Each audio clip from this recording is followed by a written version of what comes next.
And now we can see the final result. Holy shit, this looks so good.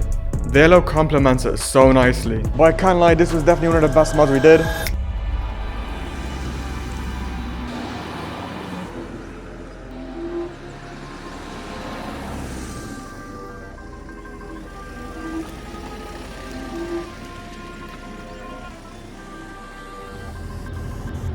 This is probably going to be one of my favorite mods I'm going to do to this car. And of course I'm talking about the Yellow DRLs. And there's two different ways you can install them. The first way is to actually buy the housing and the LED with it. Or you can buy the LEDs by themselves, but then you're just putting more work on yourself since you have to unglue it, glue it back in and make sure it's sealed in a housing. So if you want to buy the LEDs with the housing, this is around €80. And if you want to buy just the standalone LEDs by themselves, that's around €40. So, but I'd rather spend €80, get all the housing as well, and then it's just a simple install of just removing the housing, putting it in instead of removing the LED from the glue and doing all that extra stuff. So with the lasers, two of them are easy to do. Two of them are right here. So all you have to do is unscrew it and replace it. But for the other two, they're behind the fender, so it's way more annoying. So let's just get started before it gets too dark. So hopefully you guys can see everything. The first thing is a pretty easy step. So there's 4 plastic pins you have to take out first.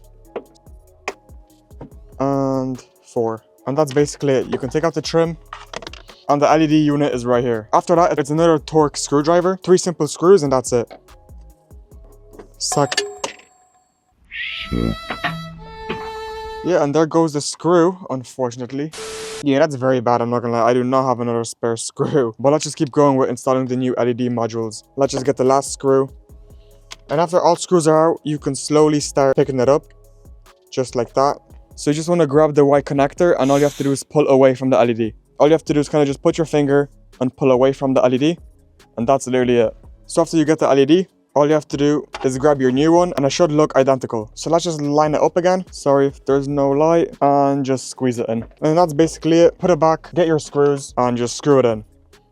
It just sucks that one of the screws fell, I can't lie. Even if I did see it, I've nothing to grab with it. So you'll just have to hold off for now, to be fair. But it's the same thing. You slide this in first, put it down to how it was and slowly put back in the pins. And then you can just push down on the pins. So that's literally it for one of the LEDs. Once again, the other module is behind the fender, so we're gonna do that another day. So for this side, let me make sure I don't drop any screws, because yeah, that was bad. So once again, you get 1 and 4. Now it's just the 3 screws again. So 3 screws are done. You can slowly lift up the LED module. And doing the same thing, wherever the white plug is, you just want to push that away from the LED board. And that's literally it. So let's just unpack the other module.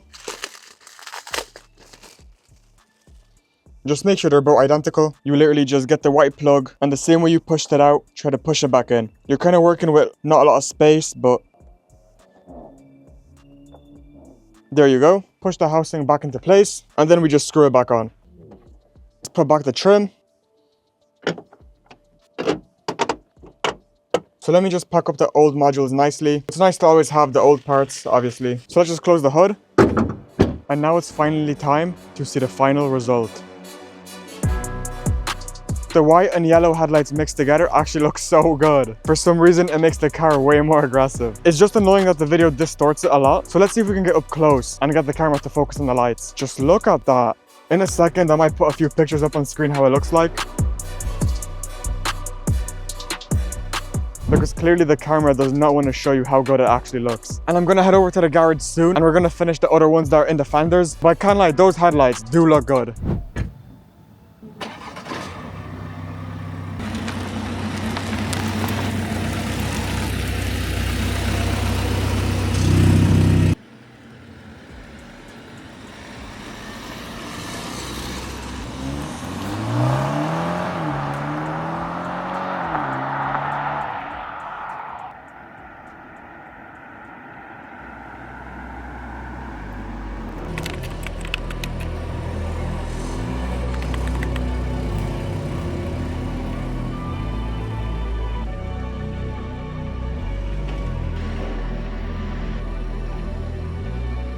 So yes, it's currently the next day, and I'm about to install the other 2 DRL modules. So let's put on some gloves and get started with taking off both of the wheels.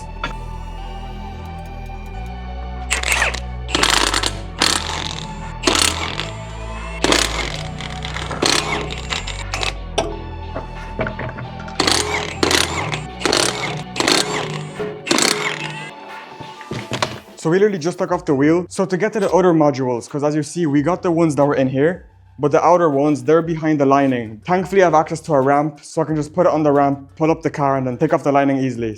But trust me, if you have a jack stand, you can easily just take off one wheel and just take it off like that. So now we have some of the bolts. You don't have to do all of them, just so you can get access to the module. So let's see. So you can see the module is right there at the very top. So we do have to take off most of the lining that's at the very top. So you can see there's this metal bracket holding it. So people usually just drill a hole here to get access to it because it'll be very hard to take it off.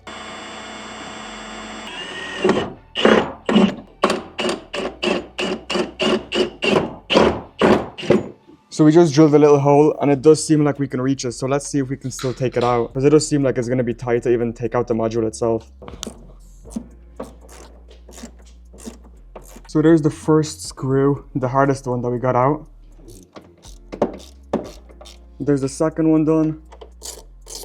There's the last one. So we can kind of see if we can even take it out. All right, so we got it out here now. You can kind of see, you can see when you open it a little bit, there's a module inside. But since I have the actual module and the housing, I can literally just replace the entire thing instead of unmolding the module inside and re-gluing it. So that's good. So yes, they're the same. So with the old modules, there is a seal. So make sure you just replace it with the new one. So this metal bracket that everyone usually has problems with, you can just bend it so it's not in the way. So now that we bent it and it's not in the way anymore, you can kind of just grab the cable and pull it down so you can have more room with connecting the wire into the module. So I'll just have it like that. And it might be a little bit annoying, but just don't put too much pressure on it. You don't want to break anything. So we got one of the cables in. Now it's just the other one.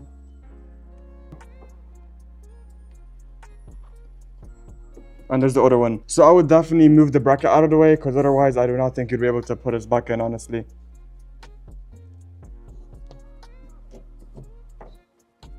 So we got the module in. It just took some wiggling, but it will go in eventually. So that's now done. Everything is screwed in. Now we can just test it out and make sure it's working.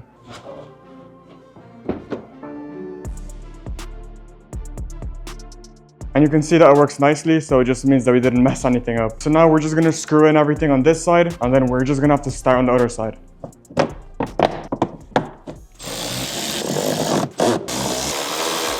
So I just finished tightening all the screws, so now we can start doing the other side.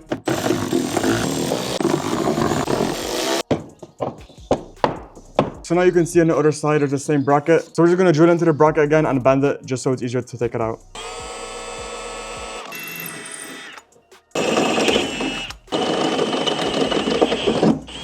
So the hole is drilled, and now we're just gonna bend it.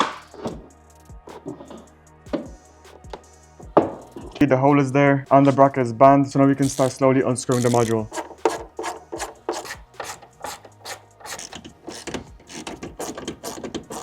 So now all screws are gone. You wanna start slowly lifting the module from the edges. It's only been in there forever, so it might be really tight. Oh, there it is. And here's the module. So once again, there's gonna be a seal that you just have to transfer over. And now once again, I'd put in the further side in first, so the smaller one. I don't know if you can see it here. Bend the bigger one, and there's two. Yeah, so this side is way better. It was way easier. So make sure you guys bend the metal unless you want to be struggling, to be honest. And just like that, this one is nice and in as well. And we can slowly just do the screws. So now all the screws are nice and tight. Now we can just put the liner back in. We just tuck the liner behind the rotor so it's not in the way. And then you can slowly, bit by bit, start putting it back.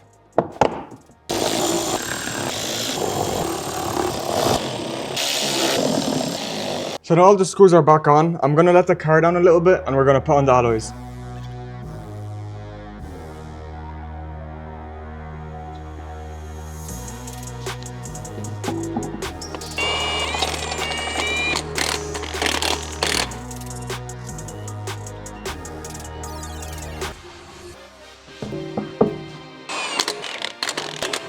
And now we can see the final result.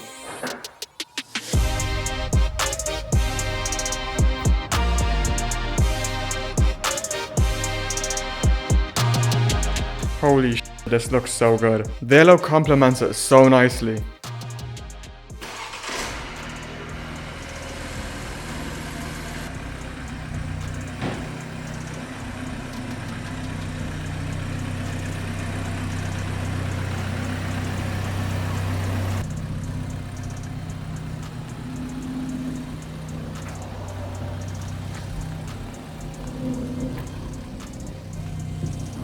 So yes, the DRLs are finally done on the G20, and don't mind the hood, I literally just woke up, so. But you can't lie, the DRLs turned out way better than expected. The white and the yellow go so well together. So now this car is definitely a head turner. Every time you go into town, it's like everyone is just looking. And now when we get the exhaust, it's gonna be even more different. So let me know exactly what you guys think about this and what I should do in the future. But the G20 is definitely coming along together very, very well. So I can't wait for what this car is gonna look like when it's fully finished. I am still thinking about getting the alloys, but I don't know how soon I wanna get them. But I can't lie, this was definitely one of the best mods we did. And the next mod will be the diffuser and the exhaust. So I guess I'll see you guys then.